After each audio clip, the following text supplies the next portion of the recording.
بالکل اسی طرح سمجھ لیجئے، ایک بات یاد آئی ہے، حضور فرماتے ہیں کہ جس طرح کان لگا کر اللہ قرآن کو سنتا ہے کسی چیز کو نہیں سنتا. ہمیں نظر نہیں آتا نا، ہمیں معلوم نہیں ہے. ہم قرآن پڑھ رہے ہیں تو سننے والا کون ہے؟ سب سے زیادہ کان لگا کر خود اللہ. یہاں اس لیے مجھے یاد آیا کہ ابو موسیٰ اشعری کو کیا پتا تھا کہ کون سن رہا ہے. وہ اپنی کیفیت میں نماز میں تہجد میں قرآن کی تلاوت کر رہے تھے، اور ظاہر بات ہے ان کے گھر ایکڑوں میں بنے ہوئے نہیں تھے، ایک ایک کمرہ، ایک ایک کوئی حجرہ، ایسے ہی تو گھر تھے نا صحابہ کے. لہذا حضور پاس سے گزرے، آواز آئی، کافی دیر سنتے رہے.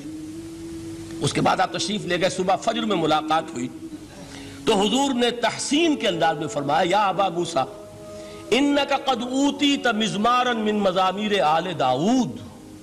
اے ابو موسیٰ، تمہیں تو آل داؤد کے سازوں میں سے ایک ساز اللہ نے عطا فرما دیا ہے. جس طرح حضرت داؤد، لہن داؤدی مشہور ہے کہ جب وہ پچھلے پہر رات کو حمد کے ترانے الاپتے تھے، قرآن میں ہے کہ پرندے شامل ہو جاتے تھے ساتھ، اور پہاڑ وجد میں آتے تھے، پہاڑ بھی ان کے ساتھ شریک ہوتے تھے. تو جس طرح کا اللہ نے ان کو لہن عطا فرمایا تھا، حضور نے تحسین کے انداز میں فرمایا ہے ابو موسیٰ اشعری، اللہ نے تمہیں بھی آل داؤد کے سازوں میں سے ایک ساز عطا فرمایا. بہرحال قرآن مجید کا جو یہ میوزک ہے، قرآن کے الفاظ کا جو حسن ہے، جہاں تک حسن معنوی ہے وہ تو ہر لفظ میں ہے، لیکن یہ حسن ظاہری، حسن صوتی، حسن لفظی، یہ اپنے کلائمیکس پر آپ کو نظر آئے گا سورہ رحمان میں. لیکن قرآن میں یہ سورت اس اعتبار سے بھی ممتاز ہے، اس کی 4 آیات پر ذرا توجہ کریں گے، عجیب حقائق سامنے آئیں گے. جہاں یہ قرآن مجید کے حسن صوت اور حسن لفظی کی معراج ہے، وہیں اس کی پہلی 4 آیات میں 4 چوٹی کی چیزوں کا ذکر ہے، سب سے اونچی چیزیں.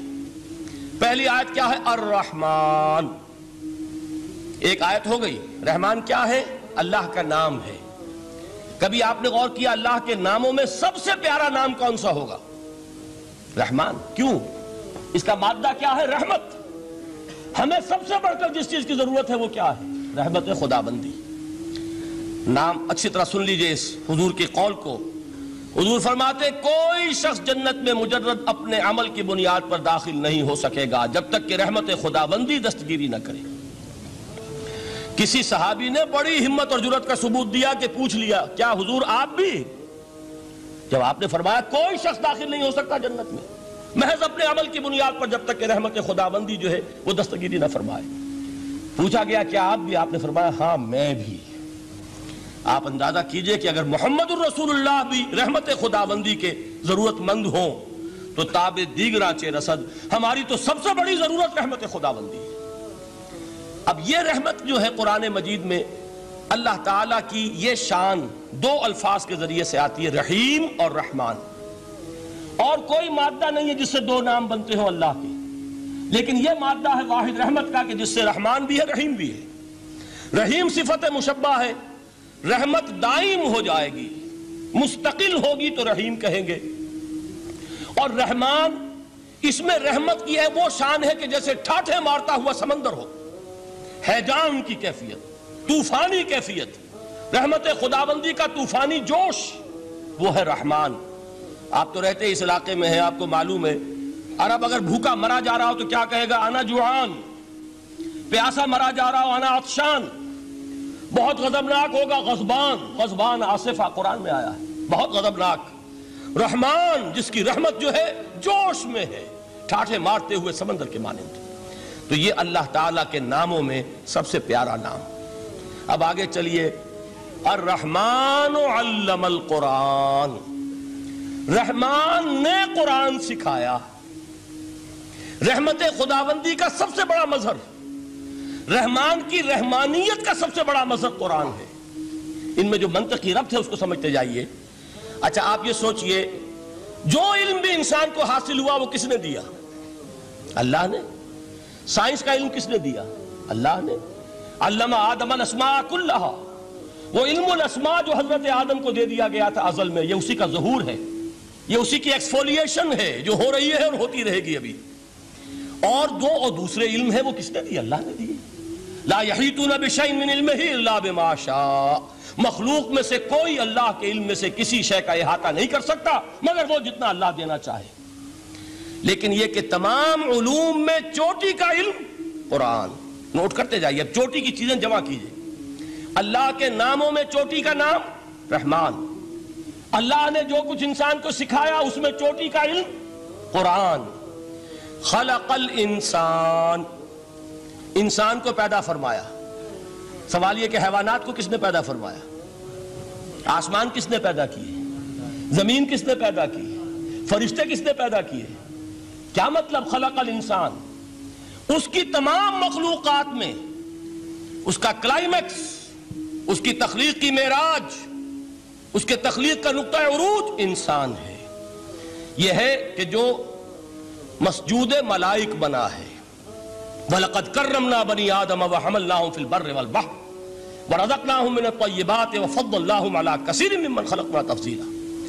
تو تخلیق میں سب سے اونچی تخلیق انسان کی، علموں میں سب سے اونچا علم قرآن کا، اللہ کے ناموں میں سب سے اونچا نام رحمان. اب آئیے چوتھی چیز، علمہ البیان، انسان کو بیان کی صلاحیت عطا فرمائی. کیا اور کوئی صلاحیت عطا نہیں کی؟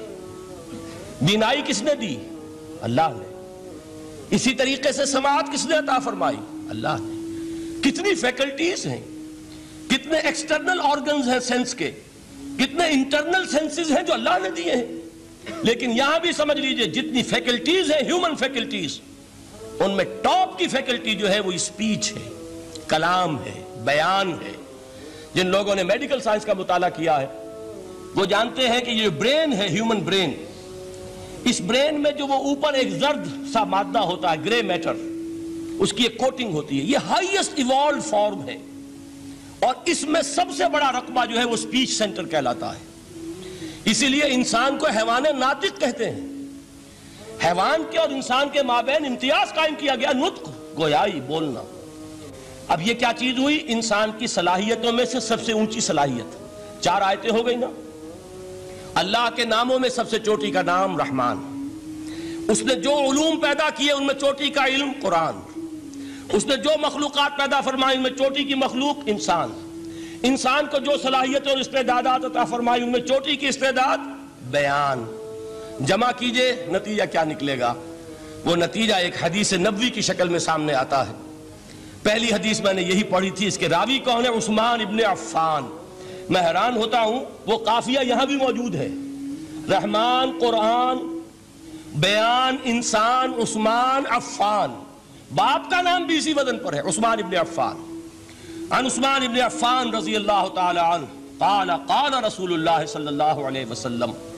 حضرت عثمان شہید مظلوم ذو النورین رضی اللہ تعالی عنہ فرماتے ہیں کہ اللہ کے رسول صلی اللہ علیہ وسلم نے فرمایا خیرکم من تعلم القرآن وعلمہ. تم میں سے بہترین لوگ وہ ہیں جو قرآن سیکھیں اور سکھائیں. قوت بیان جو تمہاری ٹاپ فیکلٹی ہے، اس کا استعمال کسی گھٹیا کام کے لیے نہیں ہونا چاہیے. دیکھیں اردو میں محاورہ ہے کہ توپ سے مکھی نہیں ماری جاتی. توپ بنائی گئی ہے کسی بڑی شے کے لیے، مکھی مارنے کے لیے توپ استعمال نہیں ہوتی. یہ قوت بیان جو ہے، جو ٹاپ موسٹ فیکلٹی ہے ہیومن، جو فیکلٹیز ہیں ان میں سے، اس کا استعمال بھی ٹاپ موسٹ ہونا چاہیے. قرآن کو بیان کرو. وہ جیسے کہ علامہ اقبال نے کہا ہے، بلکہ غالباً ان کے قبر پر آس پاس جو اشعار لکھے ہوئے ان میں سے ایک یہ بھی ہے، اگر یک قطرہ خونداری اگر مشتے پرے داری بیابامن تو آموزم طریق شاہ بازی را. اگر تمہارے اندر ایک قطرہ بھی خون کا ہے اور مٹھی بھر بھی پر اگر اللہ نے دیے ہیں تو میرے پاس آؤ کہ میں تمہیں شاہبازی کے طریقے سکھاؤں.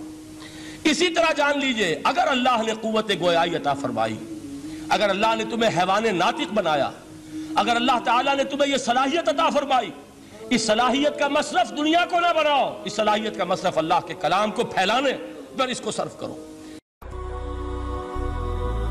هي الحلقات تحفظني بآيات من القرآن، هي الحلقات تملأني بحب المصطفى العدنان.